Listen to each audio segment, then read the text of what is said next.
like to know what other folks say. Mm-hmm. No, they, yesterday I was watching it, and it was kind of funny. They had a 3-hour show on guns. Wow. They literally had a show on guns. People were calling in, talking about this and that, and like, hey, yeah, check out the guns, and this gun, and that gun, and what's good, and what's bad, and what's new. And I was like, that's kind of good. Yeah. But then on a side note, later Sunday, Sunday we're talking about. Later Sunday night, it was a little bit too religious for me. So Freedom Radio was good, but... And then religion radio. I was like, wait a minute. I have wrecked Wyatt the other day because he was like, yeah, but at least it's not a religion. I was like, it's just a belief system, dude. You believe in science and shit. And he was like, yeah, but that's not a religion. Yeah, it is. I mean, it doesn't involve things you can't see, but you're believing in your eyes and your fingers and everything else. Fuck you. Alright, just so you know, we're live. Oh, alright. Good stuff. Alright, intro.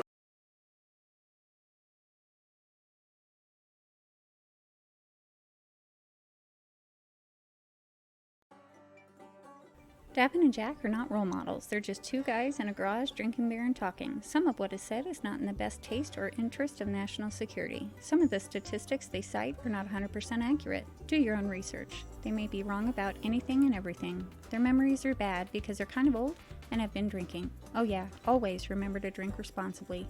Who are we kidding? The only people that are watching this are their moms and some random guy who passed out with autoplay on. And welcome to 240 Tuesdays. And we're back. We're back. I'm Davin, that's Jack. I'm Jack, that's Davin. And yeah, we're back. We took a week off. So thanks. You took a week off. Alright, I took a week off. Quick 10-second, why did you take a week off? Oh yeah, we went to see family and be made godparents of our very good friend's youngest son. So that was an honor and very, very cool. Cool. Alright, we got a few topics we're talking about tonight. We're coming back. We've had some discussions. We're going to make sure we're keeping it spicy for everybody going on. A few things to cover coming up. We're going to go a quiz. I'm going to start a quiz. I'll open up the Snapchat, the YouTube chat. Yeah. We got one quiz for everybody. Don't look it up. You're not allowed to. That's cheating. I truly want to know if somebody can answer this question. So, most of us have played Atari games, and we hear the word Atari all the time. They're still making third-party games and still throwing up constant content from, shoot. They're still around. 40 years ago, yeah, they're still around. So, what does Atari stand for? To the trivia box. To the trivia box. So, we're looking for, in the comments, tell us what Atari stands for. We'll be watching that and stuff and making sure we're good to go. So we skipped a week. Yeah. I got a ton of Christmas light stuff built. Right on. Played some golf, and you were becoming godparents and traveling the Midwest states. Midwest. Michigan. How's the weather in Michigan? Perfect. We even got rain. Oh. It was gorgeous. I missed it. We got rain once, which was, I think, a day or two ago, for like 5 minutes. It was awesome. We savor every drop. Oh, it was awesome. It was epic. All right, everything's rolling. So tonight's show, just for everybody joining us, we're sponsored by nobody. We drink beer, we cuss. It might be a little inappropriate, so nobody's going to sponsor us. True. We're literally sitting in a garage with the door open in 88?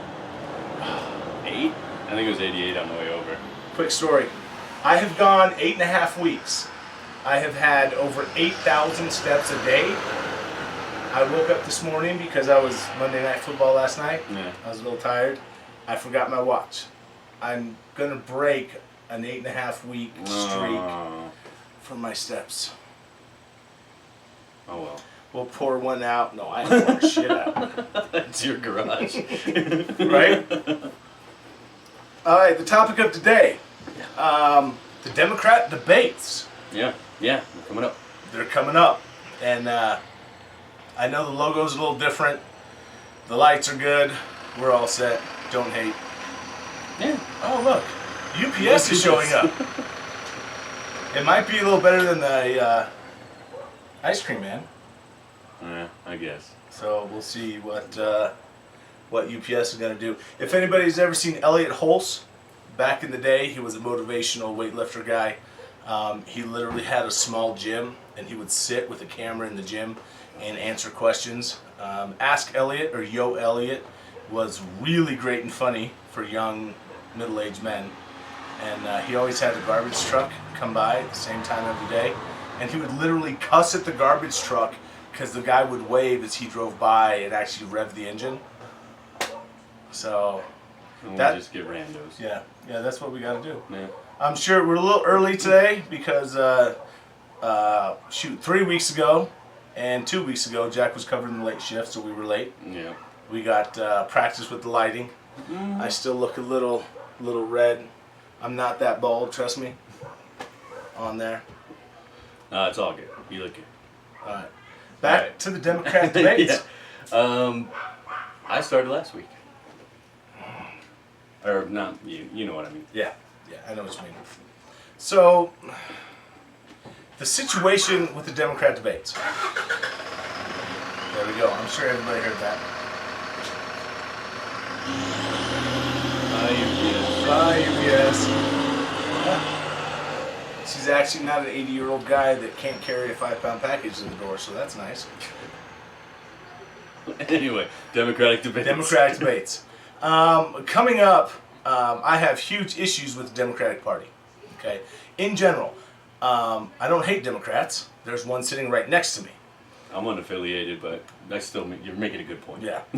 I think the issue with everything is on the first debate and second debate this year, when they had 2 of them, they had 20 people up there, and they asked the same 2 groups of 10, who is for giving insurance to illegal immigrants? Okay?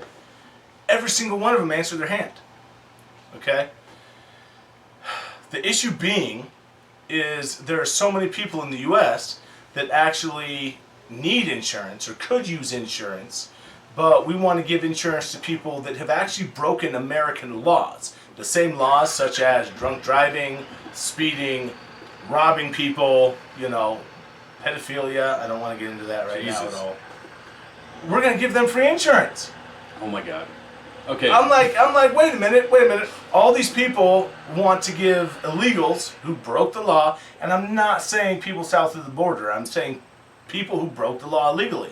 Overstaying your visas, coming over, you shouldn't be here, whatever. Free insurance. And that's just the tip of the iceberg, and 20 people stand up and like, yeah, I'm going to give them free insurance with your taxpayer money.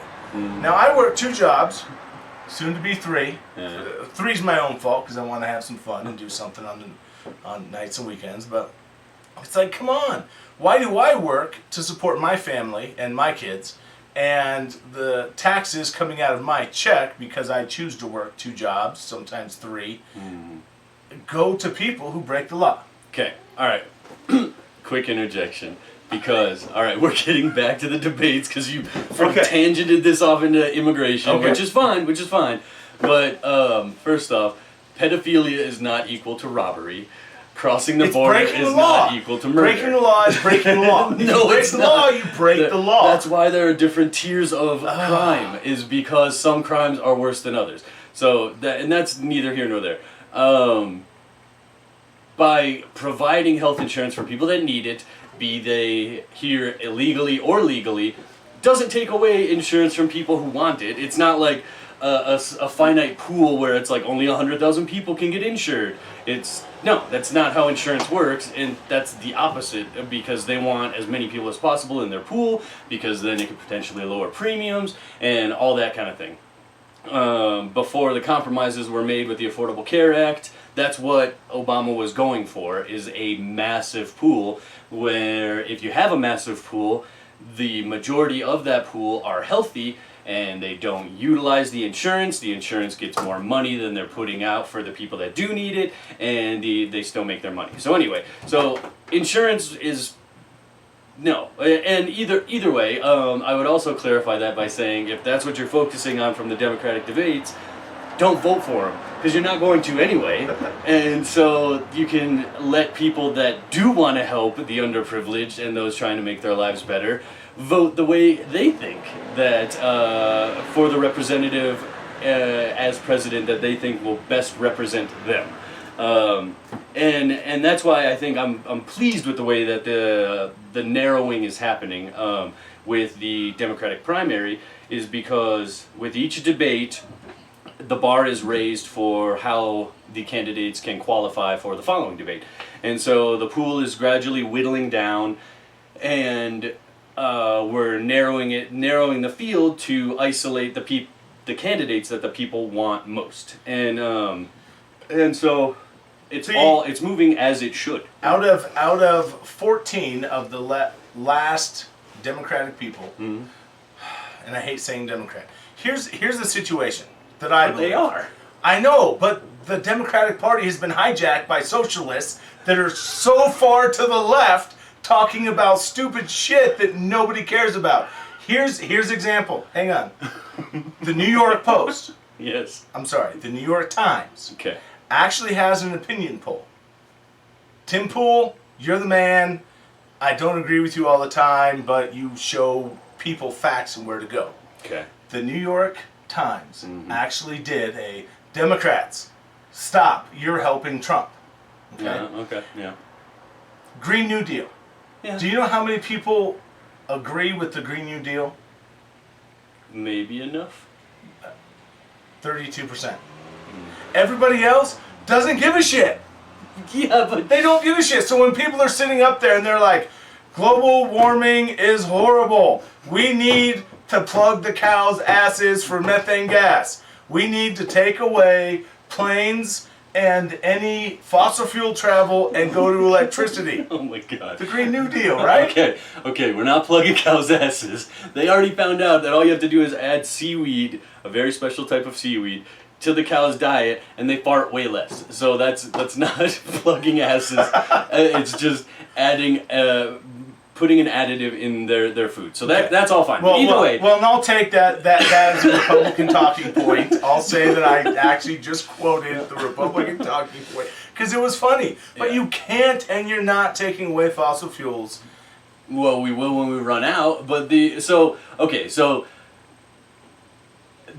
climate change is absolutely real. We'll tackle it in a separate topic because it's way too big for being just so you know, after you look at the New York Times and they go through all the candidates and they go the number one talking points for most candidates, okay? Joe Biden is at 32% at number one with global warming. Okay. The next person is Bernie Sanders at 21%. Yeah, that's good. Yeah, I mean, they're both well over 10%. And so I'm surprised Biden's still high. I think he's succeeding in riding Obama's coattails still. Which, take it or leave it. That's his strategy right now. And I mean, he's a 3-time presidential candidate, or presidential hopeful. And so if this is his time... Biden or Bernie? Biden. Okay. Bernie's... No, shit. No, Bernie's only 2. Yeah, I was going to say, I didn't this know. is Bernie's second Okay. one. Yeah, and then, but either way, like, what the Democrats are doing is pushing forward topics that need to be addressed. So by narrowing the focus of the masses, like the masses, $15 minimum wage. Yeah. So Seattle already did that. Yeah. Yeah, it's failing. It's failing because they have to lay people off, because if a business, in common economics, say your business makes X amount of money, but you need to pay this person $4 more, and you have 6 people, and it's cutting into the actual survival of the business, you have to cut people's jobs. Yeah, and I could see, I'm not going to say it's failing because I disagree. I don't think it's failing in Seattle. I think they're setting a benchmark, which I'm a little bit ticked that Colorado wasn't the bench setter in that regard, but we'll get there. But we were already the setter for one big thing that failed, and we might talk about it in the next 2 weeks. Okay. Because we were the first state to legalize marijuana. I don't think that's failed at all either. But yeah, we will talk about it in 2 weeks. Horribly failed. And so, But either way, all right, back to the Democratic candidates. What I think they're doing is so they're raising awareness, but also they're rallying people who are placing such a significant value in things like climate change and healthcare and helping the poor and all these things that have been dramatically neglected by the current president.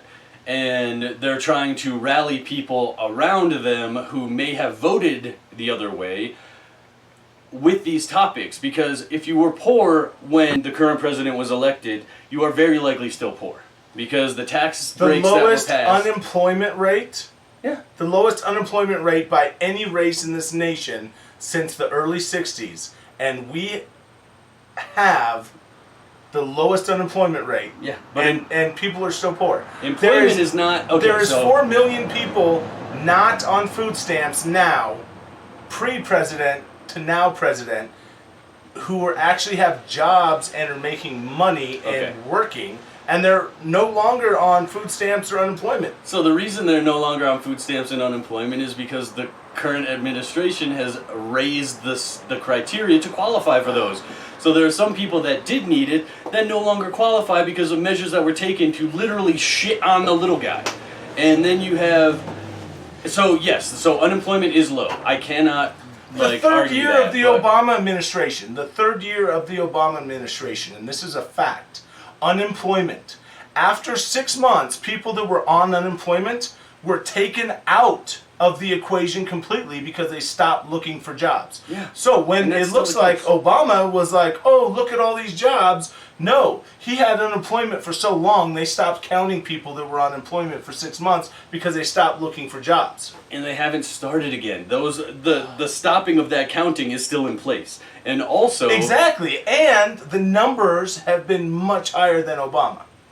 No, they haven't. The average... how is unemployment at an all-time low in the United States? And still we're poor. Because... Who's poor? Well, okay, you and I do okay. I consider myself middle class, and I feel very, very fortunate for that. But the median income in the United States has changed by like $500 a year. But the amount of people getting that median income has gone up. There's more people out of poverty getting that medium income than people in the medium going, yeah, I got a bump and now I can get some toys. That's not it. What it is the top people make even more, and so because they're part of the collective, oh, here we go. It went up a little bit. The top percent. The top percent of the people that employ people and hire people and give them jobs and are making too much them money. And cut their benefits and shit on them for their own bottom line and their own pocketbook. Like, you can be an employer and offering jobs to people is fantastic, or you can be an exceptional employer and actually take care of your people. Well, and some people do, and you have the opportunity, being in this country, to go work for somebody. I believe, don't quote me, like Costco. Costco, maybe Sam's, one of those two. Yeah. They pay 15 to 18. Mm-hmm. Amazon, oh gosh, one guy, 1% that owns a fucking huge company actually pays people $16 an hour to walk in and work in a warehouse. Yeah, but that is shit work. And Jeff Bezos is pooping in the faces of all of his employees. He's paying people more than minimum wage. Yeah. He is giving them an opportunity to work. You're saying that because it's hard work working in a warehouse, that it's shit work and they need to get paid more than that to do less work? I'm saying they are deprived of basic human decency by being forced to meet these ridiculous quotas by working in the warehouse, or they'll get fired after they get written up a couple times. Meanwhile, Bezos is sitting there like, ooh, I'm the richest man in the world. And it's like, okay, we'll take a 1% of your money and distribute it among your employees, and all of them will be like, holy shit, it's amazing to work for Amazon. Instead of all of them being like, fuck, it's tough working for... Oh, that was my first ever F-bomb. Oh! It's tough working for Amazon, because it is. And if you go on and you read... obviously their corporate positions do well, and positions that have acquired an ability to have stock options and that kind of thing, those people are treated right. And personally, I'm a big fan of Amazon, but they could do a lot for their lowest level employees, and they're not doing it, and that's what pisses me off. So back in high school, I graduated out of high school. I was one of the dumb people, moved into an apartment with a bunch of guys. Was like, yeah, I got a job. I'm making money. I'm working hard.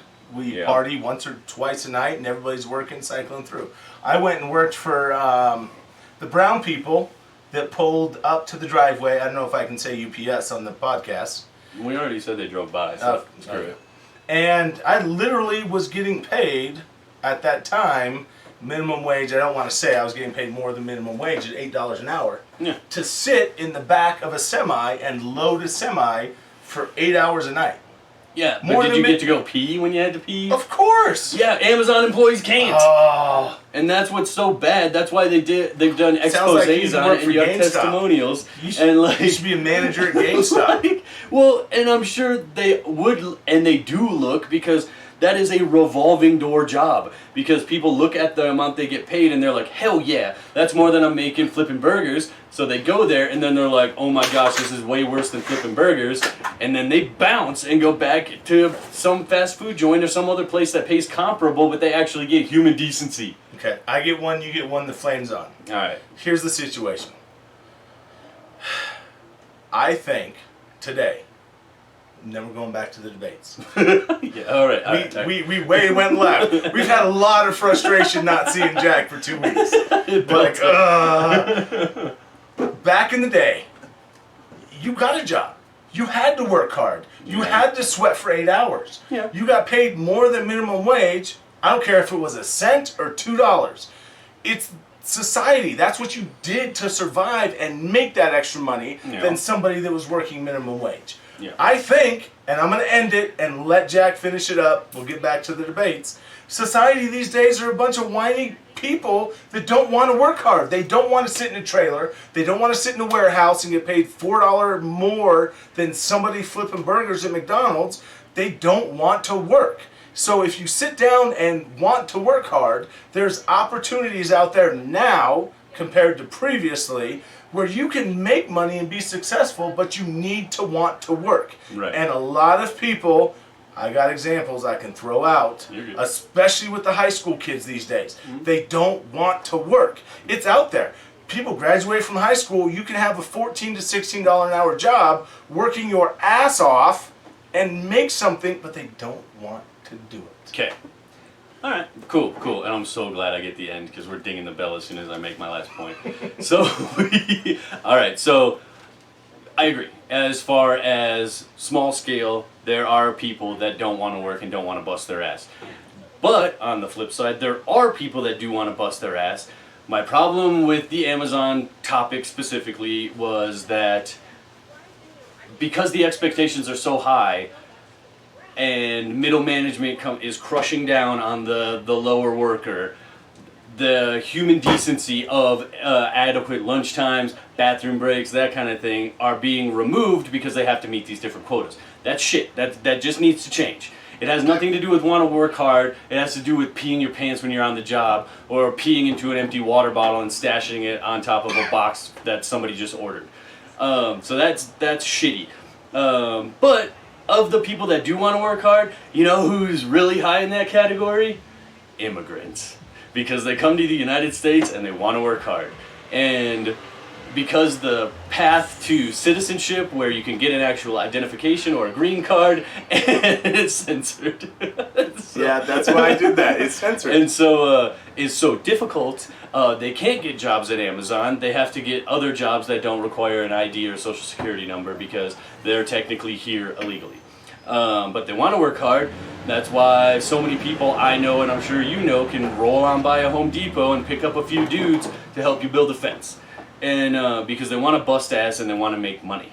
And so, and I think that's where the majority of people are, and that's why we work. And yeah, and it is the vast majority of people that want to work and get paid. But there are a ton of people that don't want to do the work. And the way capitalism works is if they don't want to do it, then they'll quit or get fired, and then somebody else will come in. And so it's that shit is working itself out. Like that's like, but the Amazon thing is horse crap. Jeff Bezos, whatever, could take a couple steps to help out the littlest guy if he so chose. I didn't even know his name, so. But but he's not, and that's what bothers me about big corporations and that 1% that got us on this crazy ass tangent is that more often than not they're looking at that number in their bank account ticking up, and they're not looking at the people that are actually helping them do that. The most important resource to any corporation, which any good CEO will say, is the employee. And when you don't treat your employees correctly, you're a piece of garbage. And that's all there is to it. I'm not pressed. I'm fucking hiding them. All right, go back to the debates. Two things. I'm good with illegal immigrants. Immigrants, okay? Here's the thing. I get that they work hard. Okay. Here's my thing. Just like in the 1900s with Ellis Island that we've talked about before, if they came over and worked for theirs with no incentives of health care or taxes or food stamps, with those two things, open the fucking borders up. Dude, then that's the vast majority of people that want to come into this country. No. For Disagree. sure. Disagree. Show. Disagree. Just look at numbers. Okay, so you offer free health care on national TV to illegal immigrants and or immigrants, more are going to come. If you do not offer that, and you actually say, you can come, the government's not giving you anything. No subsidies, no food stamps, no insurance. You can come and work all you want. I guarantee you, people would stop coming across the border. No, they wouldn't. would. The reason they're coming here is to escape their horrible situations. Oh, they're horrible situations. Yes, they vote their own president. They vote their own ways in their own country. And obviously, just like the people from California coming to Colorado, changing it blue. Welcome. Alright, we censored that. Alright, back to the debates. Here's my last thing on the debates. We have a bunch of people that are pandering to the far left. The far left is taking over too much time of the actual values of the Democratic Party. Okay. My opinion. You go way far left, okay? Well, then what are the values of the Democratic Party? Not friggin' socialism. Not Bernie Sanders, everybody gets free college. This country was built on, you come here, no ride, no insurance, the money in your pockets, and you have an opportunity to create and make an opportunity for yourself. Sure. And when we're talking about free healthcare, free college, free everything, just show up and vote Democrat. That's what they're doing. No, it's That's not. what they're doing. That's exactly what they're doing. No, it's not. Okay, we're gonna blame the 1%, which is the people that actually create jobs, pay the most taxes, and support the country. And we're gonna blame those people, which the Democrats are part of that group, which they're blaming themselves, but exempting themselves from Obamacare. Or, I'm sorry, the Affordable Care Act. You can call it Obamacare. Okay, yeah. Which was a great idea. It was a great idea. It was a tax against the American people. That's the only way it succeeded. Until 2016. Obama's only mistake was that he compromised too soon. And that's because he wanted to pass it. And that, I did disagree with the way that he went about it. The original Affordable Care Act was gorgeous. But he compromised a little too soon just to get it through. And getting it through has helped millions of people. So it's still a great success. It helped millions of people by taking away current doctors from people and paying a tax for people that couldn't afford insurance. Yeah, and just because they can't afford it doesn't mean they shouldn't die. And it doesn't take doctors away from anyone. It took... Okay, here we go. I'm Ready? an ACA doctor. If you like your insurance, you can keep your doctor. And that was false by 3 million people, including one of the senators from Colorado that walked up and said, I lost my shit. My shit's gone. You could not keep it. That's a fact. You could not keep your doctor on the insurance for the Affordable Care Act. Okay. Why should I lose the doctor I like that knows my body, the sexiness, the hours in the waiting room. Everyone waits. Okay, that's neither here nor there. We'll talk healthcare a different time. If you switch from your private insurance to the Affordable Care Act, then you're in the Affordable Care Act system, which is exactly the same as if you switch from Blue Cross Blue Shield to Kaiser. Like that is exactly how that worked. So you can present it however you want, but if you switch your insurance, then you're going to switch the criteria that the doctors have to meet for you to see them. So that's how that boils down, which makes perfect sense. And so, like, yeah, anyway, okay, so that's that. We'll talk about healthcare at a different time. Catering to the far left. Okay, the far left. Antifa comes out. They wear masks. What does Antifa mean? Hang on. Give me 60 seconds. You got it. So a group of people come out and call the right socialists, which they don't even know what socialist means, as they're out there with bats beating people they don't agree with, which is socialism. No, they don't call the right socialists. Well, they call the right fascists. Fascist. Thank you. So the definition of fascist is beating or an asshole. Deterring somebody from voicing their opinion, and they go out with masks, and the people in masks are, depending on the state, determined terrorists. So these democratic people go, oh, it's just people voicing their opinion with masks on and beating innocent people, and they don't need to be. Oh my god! Has it been 60 seconds? All right, we've gone left, right, around. Hold on! I gotta weigh in on this Antifa shit. No, wait. Are we gonna go into Antifa? Or no, I'm going. I want 30 seconds. Do you agree? Okay, so let's just get the Antifa thing out of the way. Okay. Do you agree with people dressing in masks, covering their face, thing. going out and harming people walking down the street of every race and color, calling them fascists? No, I don't agree. Okay, I don't agree with violence. So no, I don't agree with that. And the people that did behave in that manner are should be ashamed of themselves. Like that's all there is to it. Like there's no need for violence, and regardless of your level of passion. But Antifa stands for anti-fascist. So they're against fascism. And if you're unfamiliar what fascism is, they're acting in an acting in a fascist way. No, they're not. Yes, they are. They're Anti-fascist. Fascism means you are going after somebody in a violent way because you don't agree with them of their speech. It's a political move. Fascism is a political movement. So it's not. If you're violent, you're violent, and in my opinion, you are a bad person. But that has nothing to do whether you're a socialist or if you're a fascist. If you're a violent socialist, you're bad in my eyes. Like, violence should not be the answer, in my opinion. I think we can get wherever we need to go through long and thoughtful discussions. If you are a fascist, your opinions can be relayed that same way. Fascism has not worked out, and very bad people have supported fascism, and we can leave it at that. But Bernie Sanders, being a socialist Democrat, as he defines, he is trying to change the party as a whole, which I don't see any problem with that. If he gets enough backing for it and the party does change, more power to him. And so, like, and that's... His socialism ever worked in any country bigger, and look this up, bigger than a group of 20 people? Yeah. Yes. Okay. So there are socialist countries that succeed. So Cuba has succeeded.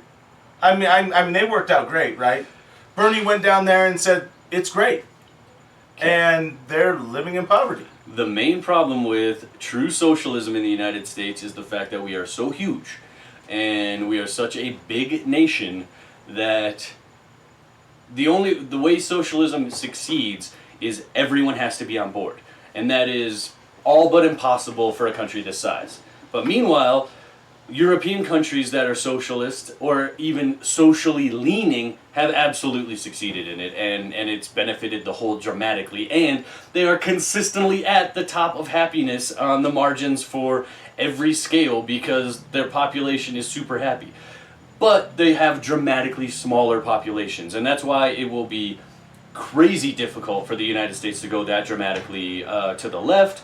But if Bernie Sanders gets enough supporters and by chance the Democrats win the House and the Senate, then some monster change is going to happen. But those are 2 to 3 very high bars that need to be hit in order for that kind of change to happen. And if it does, you're going to have 48% of the country that's super pissed about it until they start reaping the benefits.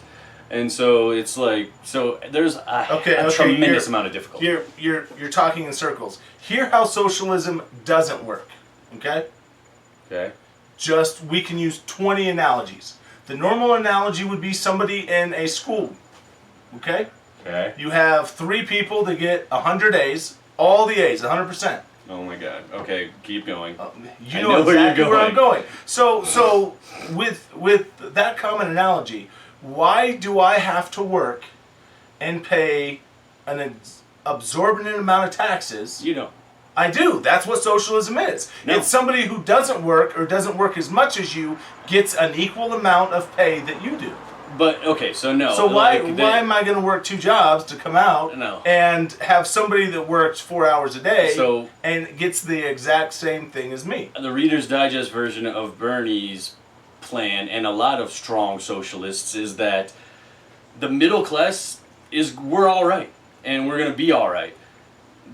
The super upper class are going to be taxed much more, so their pocketbook is going to be a little less fat. The super upper guys the lower guys actually pay and employ people, and they're going to continue to do that. They're just not going to make as much off the top as they currently are. Like, and that's what it is. It's not like, woe is me, I'm an ultra billionaire, and all of a sudden I'm going to be 100,000-aire. No, you're still going to be a billionaire. It's just these people that make $10,000 a year for their entire family are going to be able to actually feed them and house them and clothe them. Because when you're talking billions... Why do I have to work to feed and house and clothe somebody you're who middle doesn't want to class. work? You're going to continue providing for your family. That's not how it ever has happened in any socialist country. Yes, that's exactly how it happens. Okay, so the middle class is like, okay, I'll just let the guy who employs everybody and pays all the taxes. Do you think that guy's going to continue to employ people and work hard to make money when most of his money goes to somebody else? It's not most of his money. He's not. It's a small percentage. He's not. What? Are you kidding? Like, if you look at when you're talking billions of dollars, kicking someone's income just billions. from... Somebody yes, it is. Like, and you also have to consider... Do you think that a business owner just all of a sudden takes all that profit and like, oh, I have all this money? Yeah. No. How do you think the business grows and they got that big? They reinvest that money. But if that money goes away, they don't reinvest it and they don't hire more people. Sometimes they do, and sometimes that's they don't. the economy. And they also are the ones that donate to charity. Is going to have one McDonald's on one corner and be like, I'm not going to expand and make more money because if I do, they're just going to tax me more. So he's not going to expand, not hire more people, and not make more money. He doesn't need to. Okay. So those are 2 different things. No, it's normal economics of why would I make more money to pay for people who can't. I'm not even talking about that's all part of their investment overhead. I'm talking about their straight up profits.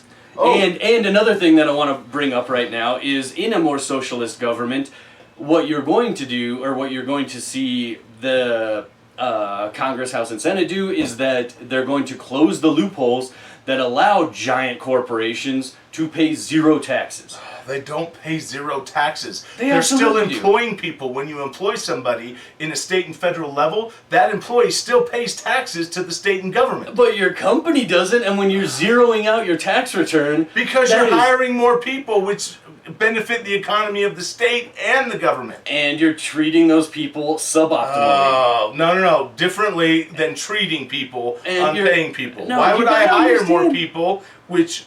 Just like the AOC with Amazon in New York. Oh, we're giving them $6 million in tax cuts, so we don't want them. Granted, they were going to employ 150,000 people, which every single paycheck was going to go towards the state taxes and towards the government taxes. Yeah, but on the how they company cannot offset that claim $6 that as million. their tax money. Like, that's ludicrous. When the company's zeroing out their taxes, but the guy that's making $16 an hour busting ass in a warehouse, pissing in water bottles, is paying Pissing in water 30% of bottles. his taxes. Here we go. You got to Like, go that's back fucked to. up. Oh, that's second one.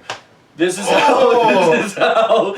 why this is, it's such a messed up situation that needs to be corrected. Okay, you get the last word. We're going to wrap this up on the Democratic debate. Fair enough, that's 40 minutes. So, all right, you know what? I Who- said what I needed to say. So you support Bernie? No, in, I support you the viewer and you the viewer and me the viewer viewing it and making a decision. Because what you have to pay attention to and hope for is in my opinion, is this next president potentially going to better represent the United States and actually help people. And this president that has the lowest unemployment rate almost in history, He can't take credit for across that. the board. Oh, here we go. So You said I had the last word. Obama had 8 years of doing it and didn't, and now Oh my God. Trump got it, and in 2 years is like, boom, Oh bitches, my- here we go. Okay, that's not how economics works. Obama was recovering from the fucking Recovery, the longest recovery in history ever after a recession. It took him 8 years, where it took other presidents 3 to 4. Oh my God. All right. Facts. No, that is not facts. Yes, it No, is. it's not. Okay, the time. Okay. Do we need to hit the buzzer? We need to Do we ding need to it. take a break? Because this is like... Do we need to take a break? We don't need to take a break. We can move on to the next thing. Okay, This I'm- is just way too big to cover in this small amount of time. Okay. So we need to postpone it So till the another gist time. of it is the Democrats are trying, and I'm just saying, the Democrats are trying. Oh, I could say a few things. The Democrats are This is the going wrap-up. further This is the wrap-up. left to try and get more people in the group, and I believe that because they're going further left to more of the socialist stuff, that they are losing a base, and people are realizing, they're like, wait a minute, so if I don't go way to the left, I'm an outcast. I believe that those people will turn around And vote for... and vote for a Republican. Okay. I'm going to be quick, and I'm not going to get animated, and I'm only going to talk on just that specifically. Cool. I think for people that may be undecided in which way that they're leaning, sometimes going in a more extreme direction can hit a note in the mind of a listener that rings true. I think people that are more centric don't really affect change in the minds of the voter, because the voter is inclined based on their own perspectives going into the viewing. They already know how they feel about a lot of issues, if not all issues. So the only things that jump out to them are extreme ideas that's like, oh man, I didn't even think of that before, and that sounds great. And so I think that's why a portion of the Democratic candidates are being more extreme, is because they want to resonate with those people that want that dramatic change.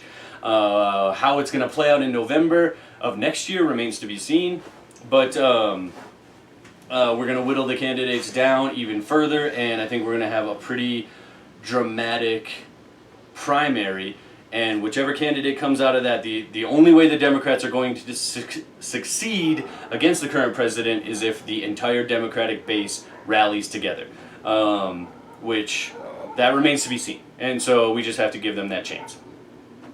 There you go. Cool. For everybody that's out there, I keep looking at my phone. I'm trying to load the live chat, and either nobody is talking, or we just don't have anybody. But All right, we'll tell the answer. no, not yet. Not till the end. Okay, all right. Well, we're freaking 43 minutes in. We've got time for the bucket. Oh no, we got time No. for facts. But first, this beer. Okay. This week you took the growler. Yeah. 64-ounce Stanley Cup growler. Clean good. Mammoth lacrosse glasses. I mean, they're not frozen, because when we take them out and they sit here for 50 minutes. But they're also not Larry the Cable Guy. Oh, that was some good stuff. Oh, All right, so tell us what we're drinking tonight. Woo! They hooked us up. Oh man. All right, so This is from Frolic Brewing, which is a local craft brewery in Broomfield, Colorado. We swung in there on the way home from my mom's house last night, and we picked up a growler from them. So this is their coffee stout. They make exceptional beers, really, really good sours and ciders, and also their food is out of this world. Like, if you're ever in the neighborhood, I would recommend going there because we like going there often, and that's why I was happy to swing in and get this beer today. I left the sticker for them on the top of my fridge, so I didn't bring that with us, but Frolic Brewing, Broomfield, Colorado, you guys kick ass, and thank you for the growler full of coffee stout. Alright. Well, I figured I'd go with coffee stout because you and I both like coffee, I'm down with and that, I yeah. love stouts. No, and we might have mentioned it before. Getting older, there's a lot of people for the younger generation that are doing a lot of the sweet and sours and fruity, grapefruit, all this other stuff. I've learned getting older, the darker beers are just much more enjoyable for my palate, which is nice. Yeah, I think so too. All right, we'll try it out. Frolic.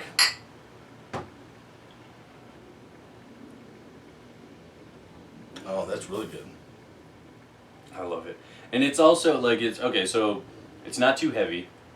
It's definitely Describe a it stout. for us. Yeah, so Let it out. It's definitely a stout. You get coffee in the front and the back. And so it's almost like taking a sip of coffee, except like a cold brew that's been well refined, and there's almost no alcohol taste in it, but you know it's there. And it is just a top-notch stout. They knocked it out of the park. So if you see this at my desk in the morning tomorrow, I'm just telling people I'm drinking coffee. Just leave the top open; it'll get flat. Yeah, we're gonna have some more of that. So let's, Yeah, no, that's good stuff. let's say that up. All right, so we got viewers here and there. I can't load chat. The question earlier was, what does Atari stand for? I'll time stamp it at 45, 46 minutes. Atari, the definition or the meaning of Atari, success. What language? It's like an actual word? Yeah. Oh. Yeah, if you look up Atari, the definition is success. I thought it was going to be like two clever words jammed together. Yeah, no, that's it. Yeah, not like ColecoVision. Yeah. But yeah. Cool. All right. or, all right. no, I'm sorry, Activision. Activision, yeah. We talked about. All right, I'm shutting down the feed because I can't see anything. So we're running at 46 minutes. We'll go through some facts and then we'll pull out the bucket and have some fun. All right. So in video game history, we got a few really good ones. I'm going to start at my most favorite. In 1999, on this date, end of August, middle of September, is everything that comes out from E3 back in the 90s and the early 2000s. So everybody shows March, April, E3. All the good stuff comes out. 1999, the Sega Dreamcast was released in North America.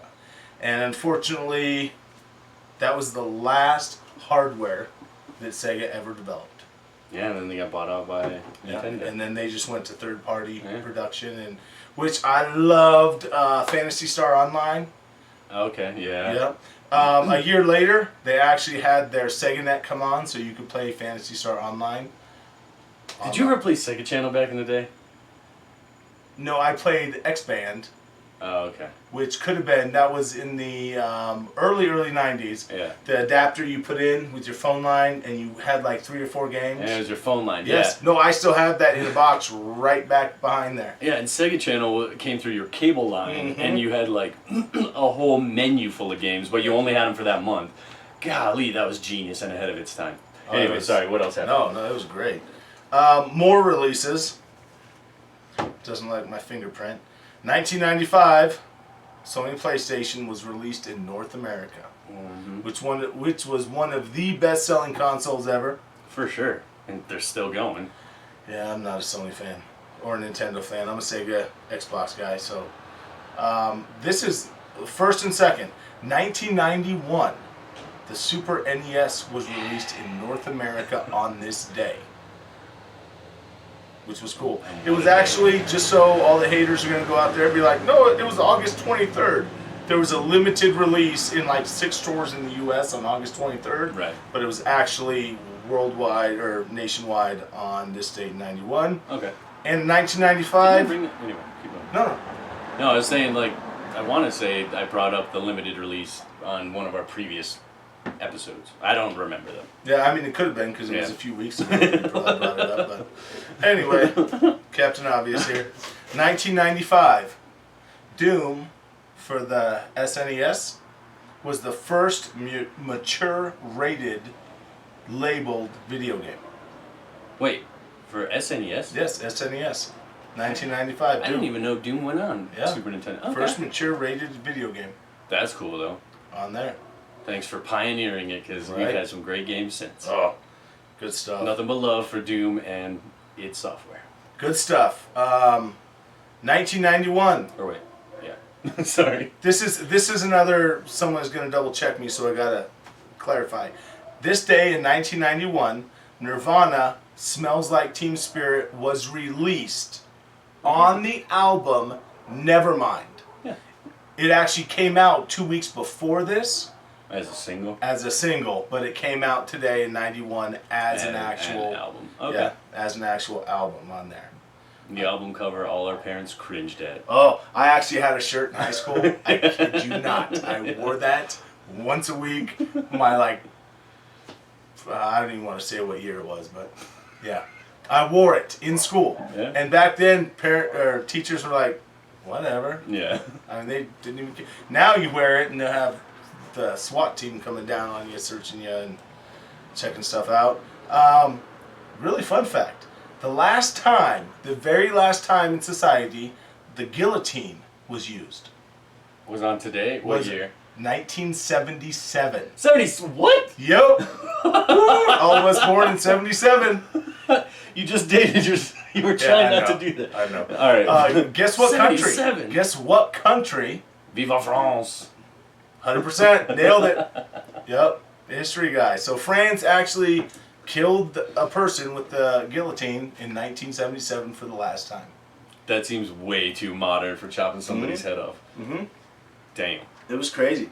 And the last fact, we're going to light the match right now. Oh, shit. In 1998, President Clinton met with the members of his cabinet to apologize and ask for forgiveness and said he would improve as a person in the wake of the Monica Lewinsky scandal that he lied about. Oh my god.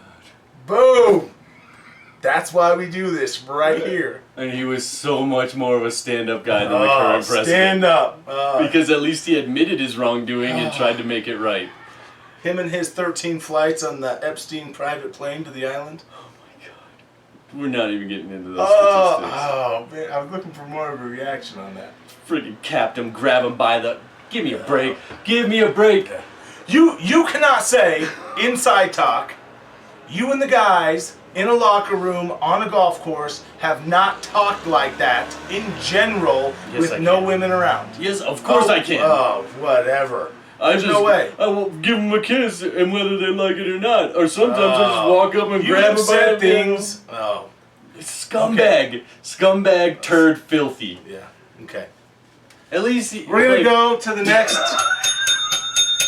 I don't even want to get into that. We're running pretty good. We had a good show. Jack's going to grab the bucket. We got All right. maybe 8 minutes. Alright, let's do 2 each. All right. Go into the bucket. Oh, look. Have you ever grabbed him by... That's not in there, but go ahead and add it for next All time. right. Coming of age story. Ooh. Damn. You know, and when I wrote these down all those weeks ago, I actually had them in my head. I was like, when this gets picked, I'm going to tell this story. So explain the coming of age story. Like all your favorite John Cusack movies. oh, anything in the 80s. Yeah. We actually had, and you missed it because you were out of town, 2 weeks ago, on the back of my house, I have a section, and I actually got a tarp, an old roadside tarp, turned it around, it's white, 20 by 22 projector. It's we awesome. We have movies out there. We watched the McGregor fight back there. We actually watched the original Dark Crystal, Oh, right on. followed by The Labyrinth. It was Your- fun. Your backyard drive-in. Yeah, oh, it was great just to hang out there. So, Coming of age. So give any kind of story or anecdote that changed you and maybe made you more of an adult. Let's just go with that criteria. It's going to take me a minute. No, I'll take it. Go ahead and I'll think about it. My first interaction with police. So my buddy and I were pretty young. I think we were like... maybe Turn 10. that shit down. Shut the fuck up. No, Oh, no. okay. This it was legit. It turned out fine, but it was legit. But my buddy and I think we were like 10 years old, and there was this park across the street, and it was great, and we loved it. And we're playing around, and it was one of those old jungle gyms, and then it had like a wood platform around like the middle of the jungle gym. Well, a piece of it had been broken out, and there was this like wood shank like sticking out from the hole. And so literally, and this is, I'm not BSing, like statute of limitations has passed. But we looked at it and we're like, oh my gosh, like if a little kid falls down this hole, they're gonna get cut up by this jagged spike. And so both of us like grab onto the metal and we like stomp this spike and break it flush. And that's all we do. As soon as we stomp it, we're like, cool, now it's just a hole, you know, kids pay attention, whatever. And as we go to walk, it was a jungle gym outside of a church. And one of the women in the church was looking right out this giant window at us, and we're little kids and we're like, she does not look happy. And so we're paranoid, and Detroit style, we made a full lap and then hopped over everyone's backyard fences to go into my house's backyard. And we go in, and we're hanging out in the basement, and we're like, yeah, cool. Like, basically, like, patting ourselves on the back, thinking we did a good deed, saved a kid from an injury. So we're playing, like, Nintendo and all this kind of stuff, and all of a sudden, my stepmom came downstairs, and she was like, Jack, the police are here to see you. And I was like, and, like, and so, but I'm trying to be cool, and so I stand up, and, you know, my buddy's right behind me, and we walk upstairs, and the officer's like, come outside. And we're like, oh my gosh. We're so scared and like heads down looking at our shoes and stuff. And he's like, so we got a call from the church lady. And she said you were vandalizing property. And we're like, no sir, this is what we were doing. Come over and look. And so he followed us like a good officer. And we were like, look, this was the jagged shard. And we did a good deed. And then we saw her looking at us. But I guess she knew where we lived because we play here all the time and our houses are across the street. So even though we thought we were being sneaky, we weren't. And so she must have called you. But no, we weren't vandalizing anything. We didn't mean any harm. And, you know, this is the situation. And he listened to it. And he's like, so you know not to vandalize public property. And we're like, yes, sir. He's like, okay, good.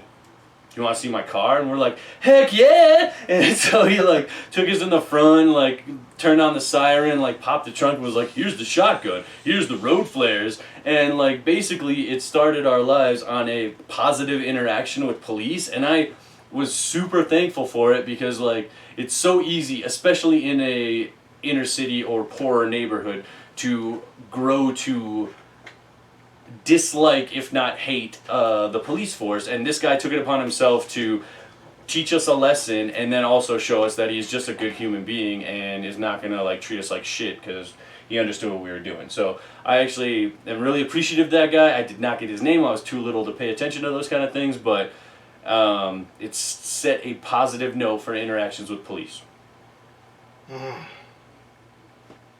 This sucks. Fuck you.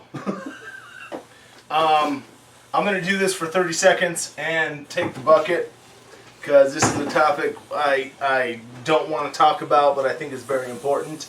My coming of age story. I was a sophomore in high school. Okay. I had a father figure that wasn't necessarily a father figure, but he was there. Cool. Well, not cool, but well, yeah. I'm he ended up leaving. And, I mean, like, just gone. Just left. Fuck. Just gone. My sister and I ended up driving around, like, 90% of Colorado. Colfax, down Broadway, looking, wondering what's going on, calling hospitals for 3 days. Basically got abandoned by my father. Damn. And at that time, he wasn't necessarily the breadwinner of the situation. And that's when I realized, I mean, I had a job since I was 13 for fun, for money, for doing stuff. But that was in my life when you realize, oh shit, I'm now the man of the house Yeah. and have actually worked a full-time job since a sophomore in high school, helping out with bills and making sure things were taken care of in the house what I could. Yeah. So that would be the coming of age to realizing that in life, it's about you. It's about what you do in your actions. And if you want to be successful, you have to go above and beyond to make sure things are taken care of rather than worrying about other people or relying on other people. I think male society has lost a lot of that. But, all right, that's my coming of age. That's your turn. It's hardcore, man. Thank you for sharing that. Oh, I dropped it.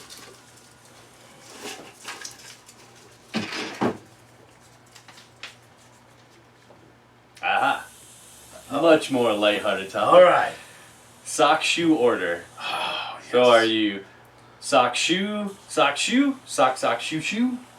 What's your preference? And since I'm the one that pulled it, I am sock shoe shoe, and it's always right to left. Same thing. I gotta agree. I don't know why or how the situation comes up on why somebody would not do that. So maybe in the comments put like why would you do a sock shoe and a sock shoe. But I get up earlier than I would like, earlier than I've been trained. You get up, you're half asleep. I have been known to maybe forget a sock every now and then. Go to work, and 2 hours later, when the sun finally comes up, you're like, Awesome. I put on mismatching socks for sure. That's happened before. Yeah, no, I mean it's just, but yeah, if you are a sock shoe person, Please tell us why. Yeah, I'm yeah. so intrigued. yeah, I mean maybe that's you, but we don't know. Yeah, that seems so weird to me. Like some of the other topics we pulled out of the bucket, but like, I don't know. And if you're a sock sandal person, get the fuck out. What if you're a sock sandal? No, socks and sandals. You're not that old. You're not. No, you're old. If you're sock sandal. No, I'm saying you're not that old. All right. I do not have, even though I'm trying to get a pair of the Velcro shoes, the 2 Velcro shoes. Oh hell yeah! Just for being, I mean, Macklemore brought it back. You did. In 2013, and I was like, it's just so much easier than tying stuff nowadays. That was a good song. Yeah. All right. Alright. Oh, goodness. Here we go. Oh, I ripped it. Enthusiasm. Okay, so the first part is ST. Oh! This probably is going to be the last topic of the night. All right. I'm cool with that. We may agree. Starbucks. I don't know if we agree because Starbucks has become one of those corporations of companies that are probably in the 5 or 10% up there. Unfortunately, just so you know, a quick fact in Colorado, there is more weed stores per capita than Starbucks in the state of Colorado. That's true. And Subways. There's a lot of dispensaries in Colorado. Oh, ton of dispensaries. But that's a topic for another day. We should have gotten that in the 90s. Oh my gosh, I'm still looking to retirement plan. Yeah, Like, no, it's I mean the and bond lose you have to money. get, the bond you have to get with the government or the state is just ridiculous now in order to open one. But yeah, my mom mentioned it for her retirement. She's like, I think I want to do this, and I was like, you should, because the money's never gonna stop coming because this state loves it. Other than the taxes coming from the marijuana that we will talk about in 2 weeks. We will talk about it in 2 weeks. In 2 weeks, all right, because let's set that's a deadline. All right, Starbucks. I don't like it. One, I get up in the morning, I go to the corner store, I see the same people, I get my $1.07 refill of my same cup, go to work. Coffee's great. This beer is great because it tastes like coffee. I just don't see a reason or a need other than capitalism on why you need to spend $4.50 on a cup of coffee. Shit, or more. And I generally agree on that too. Like, I would be remiss if I said I never drank Starbucks, because I occasionally do. And I have the exact same order, and it's like $4, and every time I'm like, yeah, this is cool, like for what it is. But if I'm gonna get coffee on the way to work, I'm gonna get a 7-Eleven dollar coffee because 7-Eleven's a rewards club. Like, punch cards. Still get the punch cards. And it's $1 for any size of coffee, and I love it. And their coffee is better. Like, it's just, I don't even mind saying that. Like, a straight black Americano coffee from 7-Eleven is better than an Americano coffee from Starbucks. And that is my completely biased opinion because that's what I think about coffee. But Starbucks it's kind of do you think a brand more than I was just quality. gonna ask that. I was like, they kind of like our president. Alright. I got like 3 in tonight. I did get 3 in tonight. So you can, but No. you know, the president isn't charging you a tax if you don't file for health insurance and punishing you. That actually would be a super fun analogy. Okay, we're gonna do one more real quick. Oh wait, it's my turn. Oh, is it? Oh yeah. I pulled Starbucks. All right, last one. Mental note: we need to fill that up again. Yeah, we gotta add some. more to it. And anybody in the comments, if you're still watching or watching at any time and want to put a topic or subject, Michael, next week, and then in 2 weeks we're getting stuff set up, so we're gonna do that next week. Yeah, and absolutely, if you are watching now or later, and something comes to mind, throw it in the comments. We read every single one of them because both of our contributors like to comment, and or both of our followers rather like to contribute. So anyway, this one is best cereal, as in best breakfast cereal. I pulled it. I go first, and there's a lot of. I like pretty much everything. Like, there's very few things that I don't like. But if I were to say my absolute favorite cereal, I'm gonna go with Crispix. Which I don't even know if they make that anymore because we don't really eat cereal at our house anymore. Like occasionally, like special occasion kind of thing. But oatmeal, yada yada. Anyway, I'm off topic. Crispix. Yeah, explain that. That must be a Michigan thing. That must be a Soder thing. Yeah, right. So, Either way, it was so you have your rice cereal and you have your corn cereal, and occasionally you have your wheat cereal. Okay, and while I'm thinking about that, grape nuts, very close second. I used to love some freaking grape nuts back in the day. But you gotta let them get soggy. But anyway, Crispix was half rice, half corn, like this little meshy cone or cup, and then it was the two of them stuck together. And the way it was designed, it would fill with milk. So every time you took a bite, it was like a little like milk explosion. It would hold the milk as you were eating it. Friggin', I loved it, but you gotta eat it fast because it gets soggy and then it's less good. On a side note, same friggin' thing. You gotta eat it fast before it gets soggy. Straight up Fruity Pebbles. You know what? I don't think I've ever had Fruity Pebbles in my life. Oh, Fruity Pebbles is amazing. They actually have, just because that's how I am, they actually have the Dino Bites, which is kind of the generic 5-pound bag that you can buy. Yeah. But they add marshmallows into the Fruity Pebbles. Dang. And you get a big, it's actually a 2-pound bag for like $4.87. Yeah. And it is so great. But you gotta wait that time. You're like, okay, I'm gonna pour the milk. Mm-hmm. I'll give it like 2 minutes. Okay. And you gotta inhale it because it's just soft the enough sweet zone. to not chew your mouth up, Yeah. being hard, but it's just not that soggy. It's like Captain Crunch. I remember. Oh, I was actually, Captain Crunch was a close second Yeah. because that's amazing. There was actually a fact today that I was looking through on our facts, and they actually got sued. What? They got sued because Captain Crunch on the Crunch Berries. Oh, I read it. Yeah, it got thrown out of court. Yeah, but it got did thrown read out of court. it. This lady sued because Crunch Berries weren't made with real berries. They weren't real berries. Yeah. Like, oh my gosh. Yeah. Yeah, you could try. But the Captain Crunch, I'll never forget that. That was one of the first cereals I had in our very first babysitter. We would pour it, then we would go watch a rerun of I Love Lucy, and then we could come back and eat soggy Captain Crunch because she didn't want us to hurt our little kid mouths. Oh yeah, I mean, the roof of your mouth is always destroyed on Captain Crunch. Yeah, that's good stuff. For that. But yeah, Crispix. I wonder if that's still. I want to go buy some. Well, That's good stuff. you might have to check Amazon. I will. Like I said before, I love Amazon. I'm part of the problem. We're all part of the problem. I want them to be better. Well, and unfortunately, Amazon has taken away so many so many Retail companies. jobs. Yeah, retail Yeah. jobs. I personally blame Amazon and eBay and all the big stuff for Toys R Us. Yeah. I mean, Well, yeah. literally. I mean, I have. Well, then you got to think Toys R Us put out the train maker who was on the corner. Like, it's Yeah. just, I mean, that's the nature of capitalism.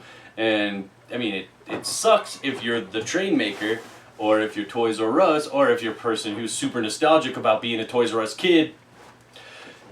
But, you know, it is what it is. And so, like, yeah. The last thing I bought for Toys R Us, it was probably 1998.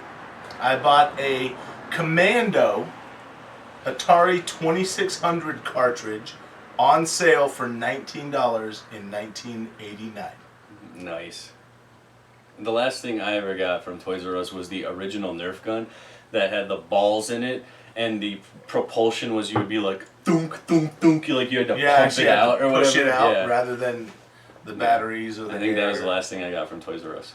But all right, let's wrap. All right, we're sweating a little bit. It was a good night. Yeah, it's hot. We got the next couple weeks topics set up. Everybody who's watching or watching in the future, Tim Pool. I also gave him my YouTube Red subscription. I was like, Oh, that watch is awesome, Karate actually. Kid. Yeah, I gotta watch Karate Kid. Yeah, still. I mean, you're just enjoying. Or Cobra Kai. Cobra Kai. Yeah, well, yeah, the Cobra Kai. You're watching the stuff and not watching what you need to, but That's true. I watched this whole other series. I'm like, here's you're on the family plan. Watch Cobra Kai, and he's like, oh, I'm way over here. Yeah, I watched Weird City, which lived up to its name, but we can talk about that later. Yeah. All right. Thank you for watching. Happy Tuesday. We love you. We'll see you next week.